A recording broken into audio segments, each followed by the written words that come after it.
Hey, classic cocktail friends and tiki drink lovers. This is Bourbon Bill with Bourbon Bill's Pirate Bar.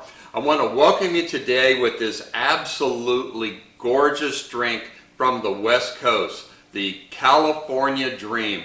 Now, you'll be dreaming about this drink soon enough, as soon as you see how easy it is to make it. We're going to jump right into that right after these messages.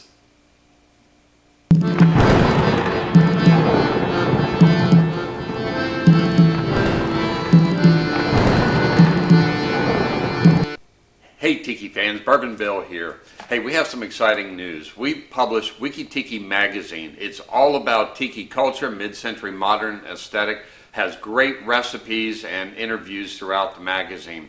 We have them in print and instant digital download, so get your copy today. The print copies go pretty quick. All right, let's get back to the show.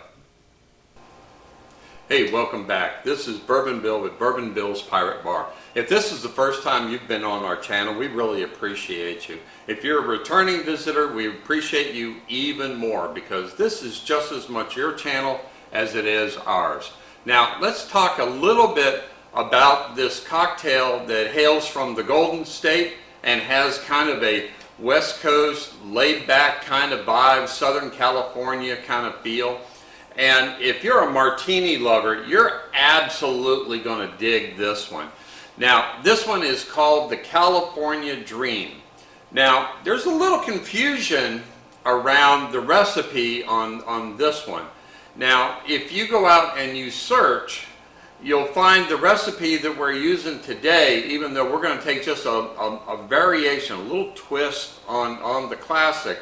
But there's also a second cocktail called a California Dream that involves cream to coconut and some other things. So let's just be clear. This one is the classic California Dream.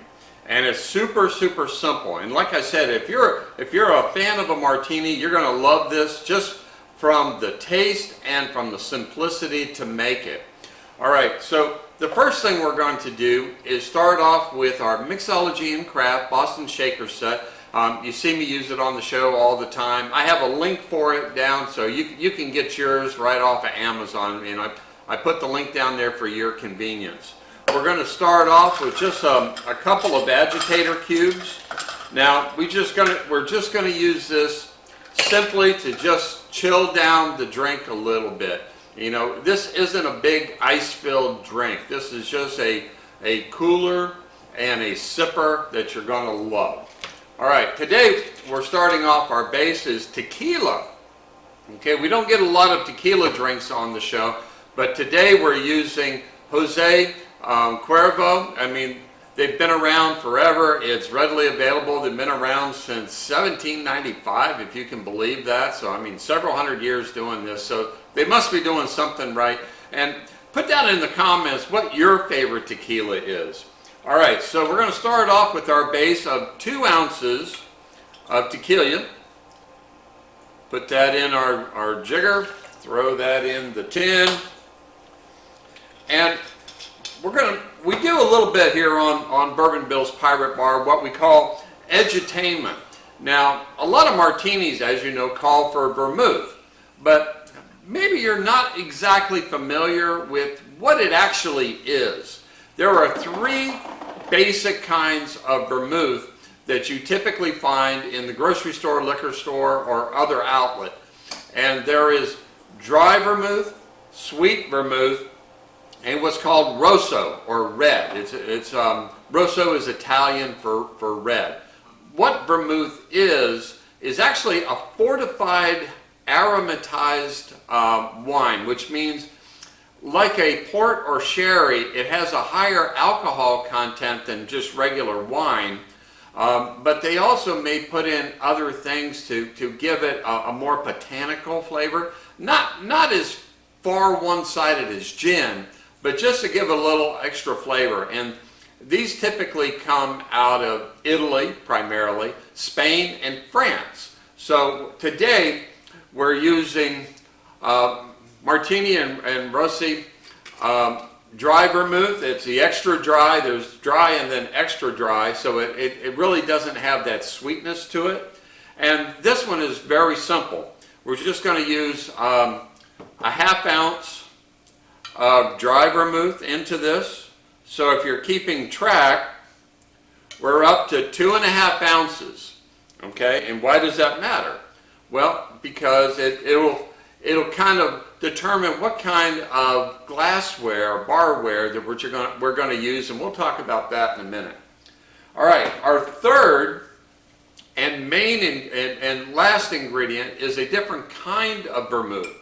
This one is a sweet vermouth. Okay, we had the extra dry. Now we're going to add in a little bit of sweetness to kind of balance that flavor out. Now, vermouth also comes in clear, and sometimes it'll have a color to it depending on how it's aged. If it's aged in a barrel, sometimes it'll pick up the color of that barrel. If it's put in stainless when they're distilling and making this, it'll stay clear. Okay, so for this one, we're going to add in 1 ounce of the sweet vermouth. Okay, and that's it. That's how simple this drink is. Okay, I like the fact that it's a California Dream because of simplicity. I can get this out in front of my guests, pretty quick. All right, so we have that. We're going to give this a good slap. Now, I love the comments that you guys write in and put in, and I really want to give a shout out to each and one of you. But I have, some of my regulars will comment, but I'm looking for some comments from maybe some of you that aren't as familiar with this channel. Let me know what city you're watching this from. I can't tell you, I've actually lost count how many countries from New Zealand, Australia, Japan, Germany, and around the globe. Plus, we've been viewed in pretty much all 50 states, I think, at this point. So we're coming up on our 100th show pretty soon. Now, I did see a video this week, which was kind of interesting, and always, like I said, we like a little bit of edutainment in here. You always see bartenders shaking. Sometimes they'll step back and they're shaking. And one of the comments is why does bartenders shake way up here in the air? Well, I'll tell you, if you're shaking the shaker down below the bar, nobody's going to want to drink that. All right, so we got that.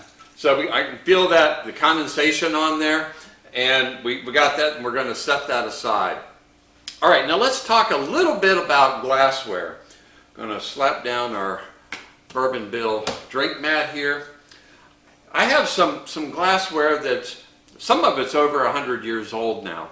This was a martini or a champagne saucer from the 1890s. You can see it's pretty small and delicate.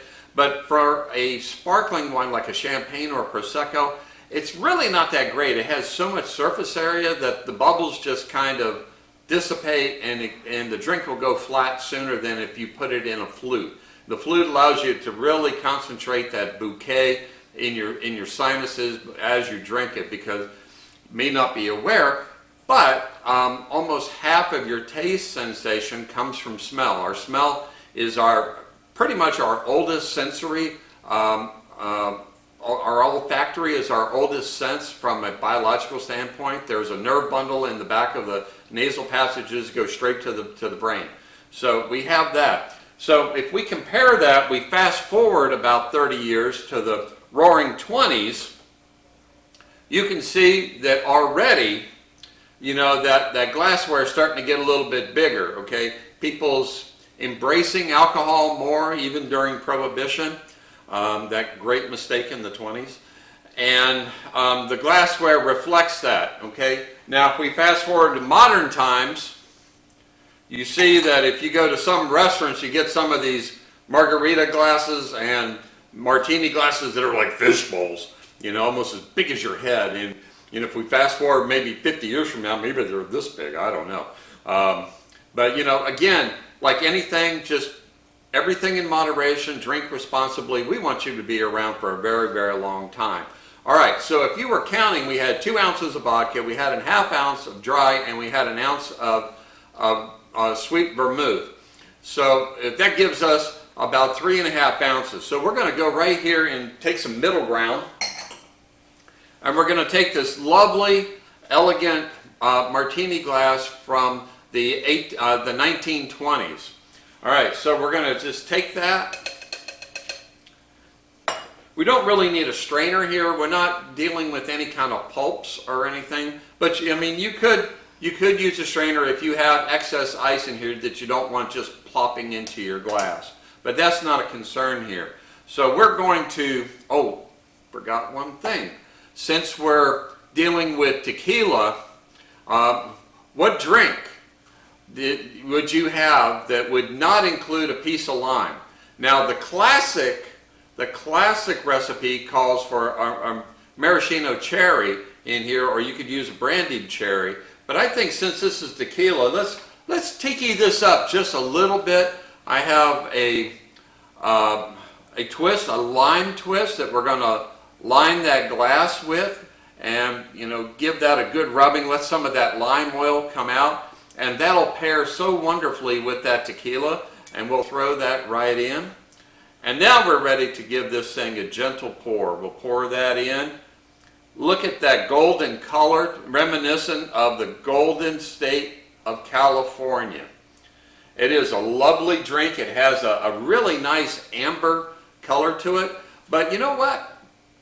Here at Bourbon Bill's Pirate Bar, we're blessed. We live in Florida, and we can walk out and we can get limes and oranges and other fruit right off the tree here.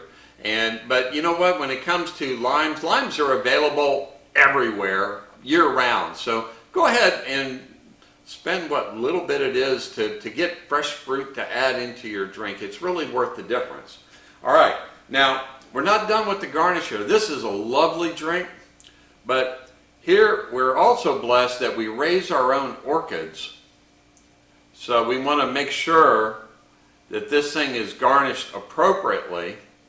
And look at that, with that lovely orchid that we put right on top. Isn't that a beautiful drink?